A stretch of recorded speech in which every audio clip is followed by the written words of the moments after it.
j'ai perdu mon travail et moi je suis handicapée et ma prothèse doit être renouvelée périodiquement quoi. Et à un moment donné, je devais la renouveler et je n'avais pas les moyens. Bon, les sans-abri, il y a deux catégories de sans-abri dans la rue. Hein. Il y a les migrants qui n'ont pas où loger, eux, ils sont venus à l'aventure. Mais il y a aussi des Français, les migrants qui n'ont pas où dormir. On les accueille dans des centres qu'on appelle accueil jour. L'accueil de jour fonctionne donc de cette façon-là, à savoir c'est à destination de femmes soit enceintes, soit avec enfants, quel que soit l'âge de l'enfant, et donc des femmes qui sont en situation de rue. L'idée c'est de pouvoir leur proposer, j'aime bien cette expression, c'est un peu un toit dans la rue, c'est-à-dire que elles peuvent venir, elles ont au moins ce point de repère. Elles peuvent venir pour bénéficier déjà d'un toit pendant quelques heures, pour bénéficier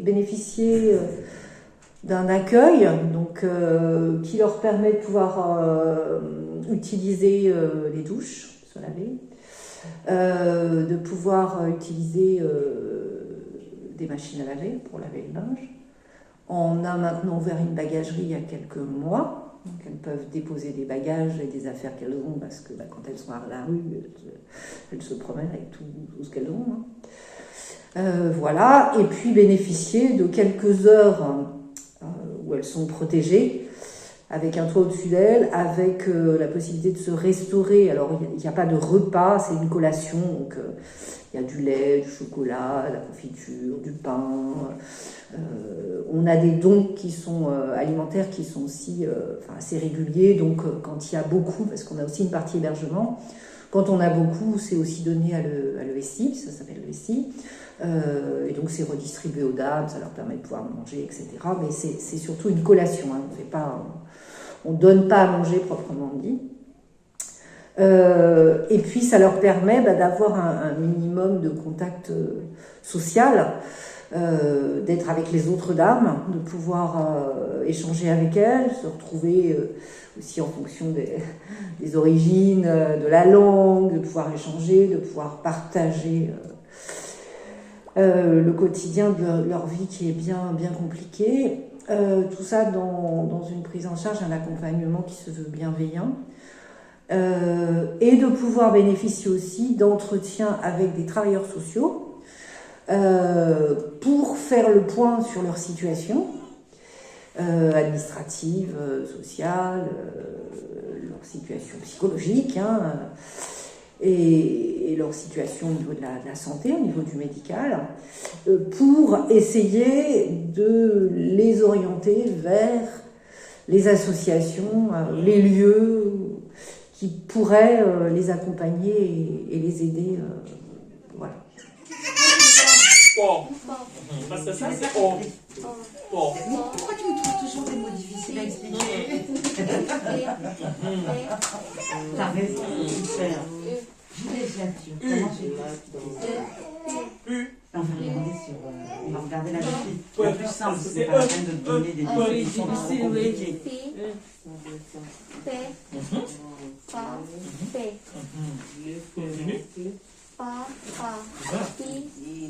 People, c'est ça. Pour fumer.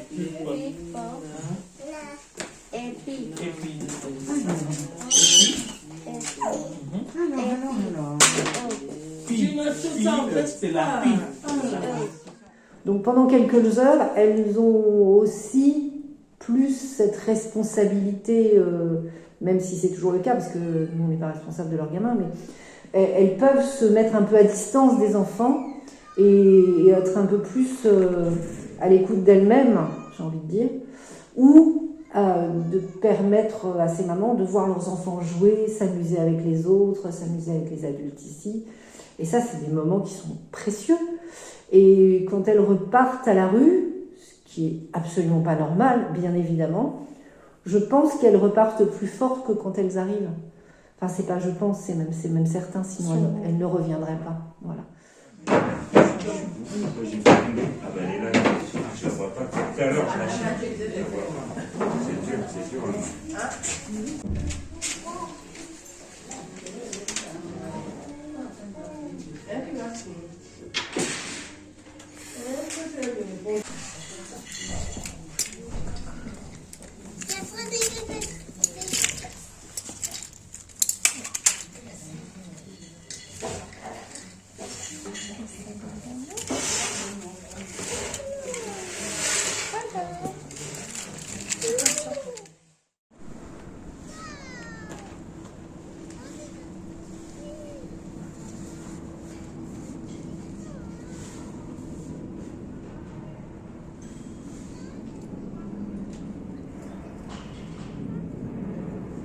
J'avais un ami qui s'appelle François, Ouais. c'est un Français.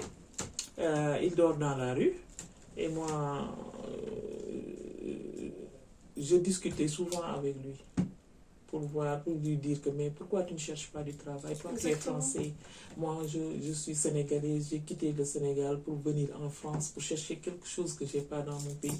Maintenant, si je vois quelqu'un comme toi qui est français, hein, qui a tes papiers, moi j'attends d'être régularisé pour pouvoir travailler. Toi, tu es régularisé dès ta naissance. Pourquoi tu ne cherches pas le travail? Il m'a dit, Fatma, c'est très difficile, très compliqué. Tu crois que pour nous, c'est pas difficile? Nous aussi, on souffre. C'est difficile. Il m'a dit, c'est très difficile.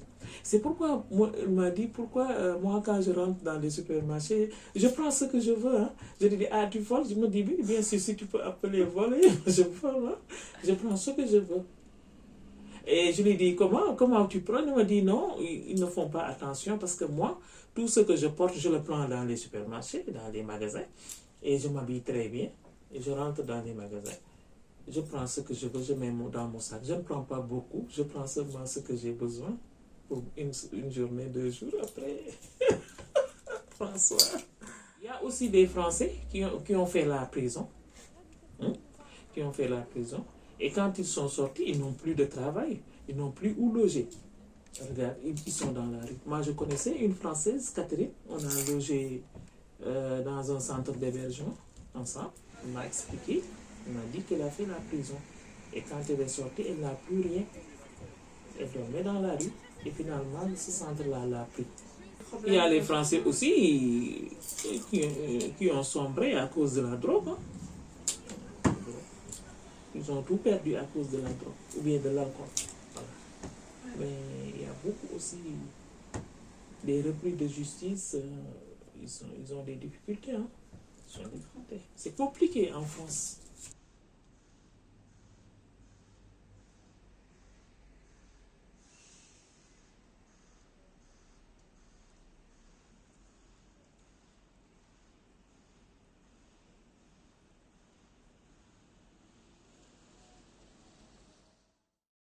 ...24 de ani.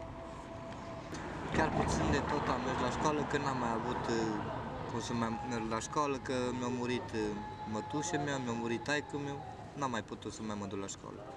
Aici nu cum să zic. 10 ans? Oui.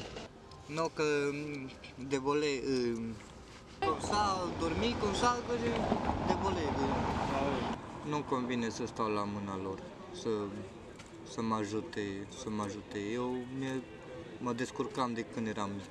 Mă descurcam așa singur. Mă descurc și mai bine și mai rău. Mă descurc, merg înainte.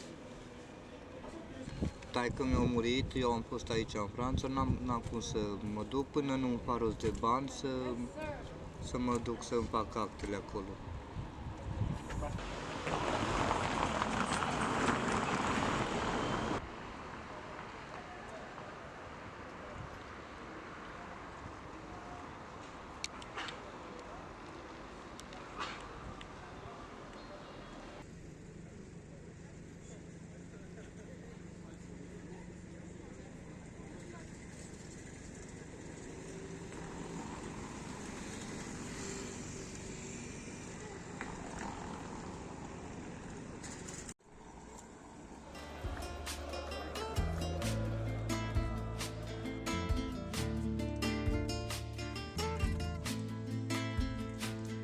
Cette vie nous a donné chacun sa route.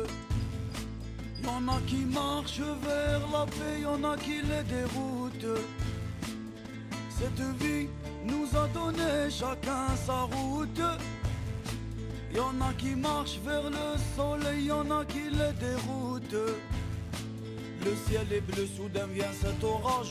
Le chef confirme que c'est mauvais présage. Les animaux s'agitent, même ceux dans les cages. Les gens se bousculent, les font tomber les sages. Mais tout cela, ce n'était qu'un mirage. Mais tout cela, ce n'était qu'un mirage. Ce mirage que j'aperçois dans mon désert. Pourtant l'image avait l'air si claire. Maintenant c'est flou, y'a que le bruit du tonnerre. Alors je continue mon chemin vers le soleil. Vers le soleil. Cette vie nous a donné chacun sa route. Y'en a qui marchent vers la paix, y'en a qui les déroutent. Cette vie nous a donné chacun sa route. Y'en a qui marchent vers le soleil, y'en a qui les déroutent. Cette fois les sages ont prédit une guerre qui ne cessera jusqu'aux flammes de l'enfer. Car un homme qui tue son frère traînera la haine en bandoulière. J'ai vu de loin tous ces hélicoptères bombarder nos maisons, nos terres. J'ai vu l'argent ensorceler l'humain. J'ai vu la foi tomber de ses mains. Mais pourtant, ce n'était qu'un mirage. Mais pourtant, ce n'était que de passage. Mais pourtant, ce n'était qu'un mirage dans mon désert. Alors je continue mon chemin vers le soleil. Alors je continue mon chemin vers le soleil.